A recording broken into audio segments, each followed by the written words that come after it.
WordPress ওয়েবসাইটে XML site map এবং HTML site map এই দুটা কিভাবে অ্যাড করতে হয় সেটা স্টেপ বাই স্টেপ দেখাবো।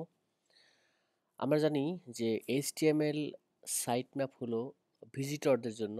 এটা হলো এই যে পেজটা আমরা ওপেন করেছি, সাইট ম্যাপ, অর্থাৎ প্রত্যেকটা পোস্ট এবং পেজ, অর্থাৎ টোটাল স্ট্রাকচার ওয়েবসাইটের এটা দেখা যাবে।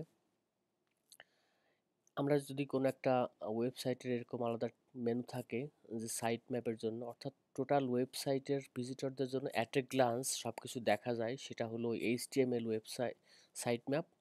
এই সাইট ম্যাপটা মূলত ভিজিটরদের ফ্রেন্ডলি, অর্থাৎ তারা অ্যাট এ গ্লান্স সমস্ত কিছু দেখতে পায়। সেটা আমরা কিভাবে অ্যাড করব সেটা স্টেপ বাই স্টেপ দেখাবো। এরপর রয়েছে আমাদের এক্সএমএল সাইট ম্যাপ, যেমন এটা আমাদের এইচটিএমএল সাইট ম্যাপ। মূলত এখানে যত ধরনের পোস্ট রয়েছে, সমস্ত পোস্ট এবং পেজের সমস্ত পেজ ডিটেলস এখানে থাকবে। এখানে সুন্দর স্ট্রাকচারাল ওয়েতে এটার সাবমিট করা যায়, অনেক বেশি ডিজাইন করে তৈরি করা যায়। এটা আমরা স্টেপ বাই স্টেপ দেখাবো, যেমন এখানে এই যে পেজেস এবং অথর লিস্ট, এখানে অনেক কিছু দেওয়ার সুযোগ আছে।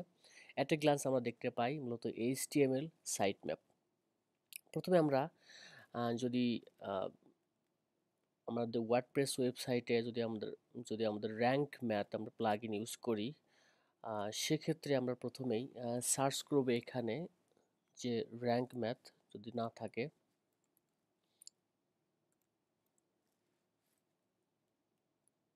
সাপোজ এটা আমাদের একটা রেজাল্ট আসলো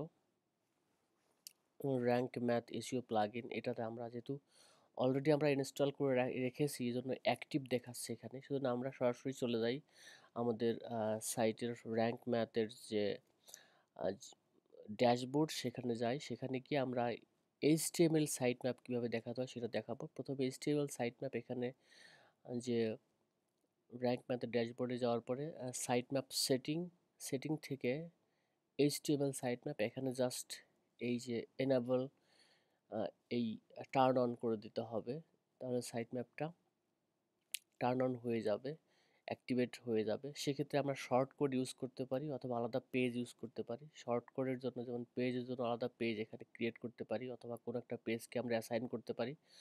আমরা যদি শর্ট কোড ইউজ করি সেক্ষেত্রে এই শর্ট কোডটা আমরা জাস্ট কপি করব, কপি করে এখানে নতুন একটা পেজ বিশেষ করে আমরা ওপেন করতে পারি। সাপোজ এটা যদি আমাদের পেজ হয়, সাইট ম্যাপ আমি অলরেডি তৈরি করে রেখেছি, জাস্ট সেজন্য আমি এটাকে দেখালাম। যেমন সাইট ম্যাপের জন্য আলাদা একটা পেজ তৈরি করে রাখা, সাইট ম্যাপ এটা ইউআরএল, এখানে আমি জাস্ট পেস্ট করে দেবো এইভাবে।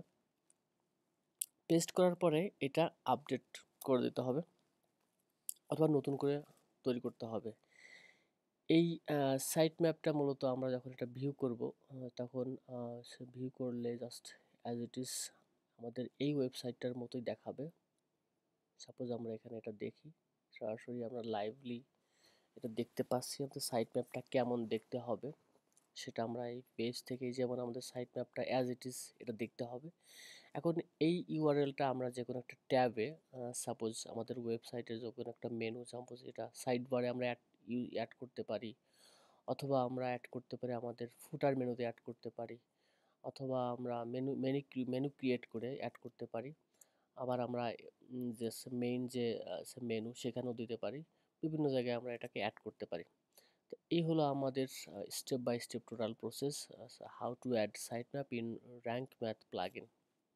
এখন আমরা র্যাঙ্ক ম্যাথ প্লাগইনের আমরা এক্সএমএল যে এক্সএমএল সাইট ম্যাপ মূলত এখানে জেনারেল সেটিংয়ে যাই। এখানে জেনারেল সেটিংয়ে গেলে আমরা দেখতে পাবো যে এক্সএমএল সাইট ম্যাপের জন্য অপশন দেওয়া আছে, যেমন ইনক্লুড সাইট ম্যাপ। এই সাইট ম্যাপটা মূলত এক্সএমএল সাইট ম্যাপ। এখানে include author archive in the XML site map, এখানে টার্ন অন করে দিলে এক্সএমএল সাইট ম্যাপটা মূলত ওয়ার্ডপ্রেসের যে সার্চ কনসোলে মূলত ওয়ার্ডপ্রেস এই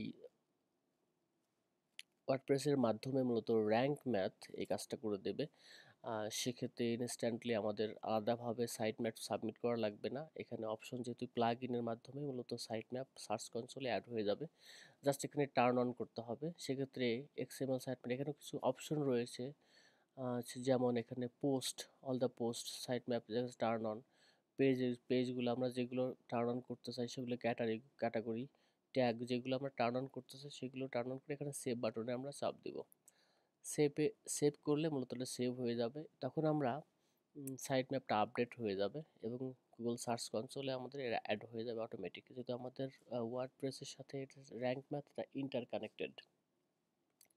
এখন সাইট ম্যাপটা আমরা এখান থেকে আমরা সার্চ করতে পারি, অ্যাড করতে পারি, আমরা সাইট ম্যাপটা দেখতেও পারি। সাপোজ আমরা যদি আমাদের সাইট ম্যাপ অ্যাড করা থাকে তখন আমরা আমাদের ওয়েবসাইটের সাথেই যে সাইট ম্যাপ, এই যে অংশটা site map dot index XML, এটা আমরা যদি এন্টার চাপ দিই তাহলে রেজাল্ট আমরা অলরেডি দেখতে পাচ্ছি যে এখানে আমাদের রেজাল্ট অলরেডি সাবমিটেড এবং কতগুলো সাইট ম্যাপ, কোন ধরনের সাইট ম্যাপ কী কী, সেগুলো আমাদের অলরেডি র্যাঙ্ক ম্যাথের সাথে এটা র্যাঙ্ক ম্যাথ অলরেডি কানেক্টেড হয়ে আছে এবং এটা গুগল সার্চ কনসোলে অ্যাড হয়ে আছে। যেমন post site map, page site map, category এবং অথর, এই চারটা সাইট ম্যাপ মূলত আমরা অ্যাড করেছি। এভাবে আমাদের সাইট ম্যাপটা আমরা সার্চ কনসোলে আমাদের যে অংশটা, এই অংশটা আমরা আলাদাভাবে এটা সাবমিট করতে পারি। ওটা অ্যাড করার পরে আমরা এখানে আলাদাভাবে অ্যাড করে দিতে পারি site map underscore index dot XML. যদি আমাদের একটা অ্যাড করা আছে তবু আমি দেখাবো কীভাবে অ্যাড করতে হয় নতুন করে একটা সাইট ম্যাপ। যেমন সাইট ম্যাপ মেনুতে গিয়ে সাকসেসফুলি এবং এখানে যে রেজাল্ট দেখাচ্ছে, এভাবে আমরা মূলত সাইট ম্যাপ অ্যাড করতে পারি। এই হলো আজকে total video, how to add site map, XML site map এবং এইচটিএমএল সাইট ম্যাপ। ধন্যবাদ সবাইকে, বাই বাই।